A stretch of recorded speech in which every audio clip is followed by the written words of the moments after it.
دوستو فیٹ سے دنیا میں خوش آمدید۔ دوستو دنیا کی کون سی ایسی کنٹری ہے جہاں سانپ اور مچھر جیسی کامن چیزیں سرے سے موجود نہیں؟ ایک ایسی کنٹری جہاں کے رہنے والے نیو ایئر کی خوشی میں اپنے گھر کے برتن توڑ دیتے ہیں۔ یہ سب اور بہت کچھ آپ آج کی اس ویڈیو میں جانیں گے، تو ویڈیو کو اینڈ تک لازمی دیکھیں۔ دوستو ہم دیکھتے ہیں کہ نیو ایئر پر لوگ دنیا بھر میں جشن مناتے ہیں اور زیادہ تر لوگ سیلیبریشن کے طور پر فائر ورک بھی کرتے ہیں اور ایک دوسرے کو وش کرتے ہیں، مگر ڈنمارک ایک ایسا ملک ہے جہاں نئے سال کی سیلیبریشن بالکل ڈیفرنٹ ہے۔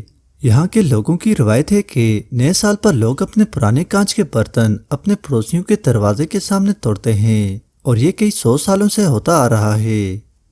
دوستو یہ اسکیرب بیٹل جو دیکھنے میں ایسے لگتے ہیں جیسے سلور میٹل سے بنے ہوں، دراصل کرائسینا لمباٹا نامی بیٹل کی باڈی کا کلر سلور شائنی ہے۔ پہلی بار دیکھنے والوں کو ایسا لگتا ہے جیسے میٹل کے بنے ہوں۔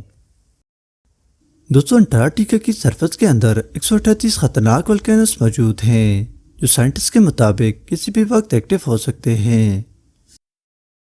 دوستو ٹائیگر کے بارے میں یہ بات مانی جاتی ہے کہ عام طور پر ٹائیگرز دن کو شکار نہیں کرتے اور آرام کرتے ہیں اور رات کو شکار کے لیے نکلتے ہیں۔ سائنٹسٹ کے مطابق ٹائیگر کی نائٹ ویژن ہم انسانوں کے مقابلے میں 6 گنا زیادہ ہوتی ہے اور اسے اندھیرے میں شکار صاف نظر آتا ہے اور آسانی سے اپنے شکار کو پکڑ لیتا ہے۔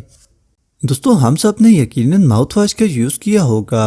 ہم یہ اس لیے کرتے ہیں کہ بیکٹیریا جو ہمارے منہ میں موجود ہوتا ہے اسے یہ ماؤتھ واش مار دے، مگر اینشینٹ رومن کے بارے میں یہ کہا جاتا ہے کہ وہ لوگ یورین کو ایسا ماؤتھ واش یوز کرتے تھے کیونکہ سائنٹسٹ کے مطابق یورین میں امونیا کی مقدار سب سے زیادہ ہوتی ہے جو بہترین کلیننگ ایجنٹ ہے۔ شاید اولڈ رومنز ایسا اس لیے کرتے تھے۔ دوستو ناروے ملک میں ایک ایسا چرچ بھی موجود ہے جو مکمل طور پر روڈ سے بنایا گیا ہے، جبکہ اس میں ایک بھی کیل کا یوز نہیں کیا گیا ہے۔ یہ چرچ 1181 میں بنایا گیا تھا، یعنی یہ چرچ 800 سال پرانا ہے۔ دوستو ہم جانتے ہیں کہ سانپ اور مچھر دنیا کے تقریباً ہر ملک میں پائے جاتے ہیں اور یہ عام سی بات ہے، مگر آئس لینڈ دنیا کا واحد ایسا ملک ہے جہاں سانپ، مچھر اور دوسرے ریپٹائلز نہیں پائے جاتے۔ یہاں صرف اسپائڈر پائے جاتے ہیں جن کی اسپیشیز بہت خطرناک ہوتی ہے، جو اتنے زہریلے ہوتے ہیں کہ کاٹنے پر انسان کی موت بھی ہو سکتی ہے۔ دوستو یہ تھے کچھ رینڈم فیکٹس۔ ویڈیو پسند آئی ہے تو چینل کو سبسکرائب کریں اور بیل آئیکن کو پریس کرنا نہ بھولیں۔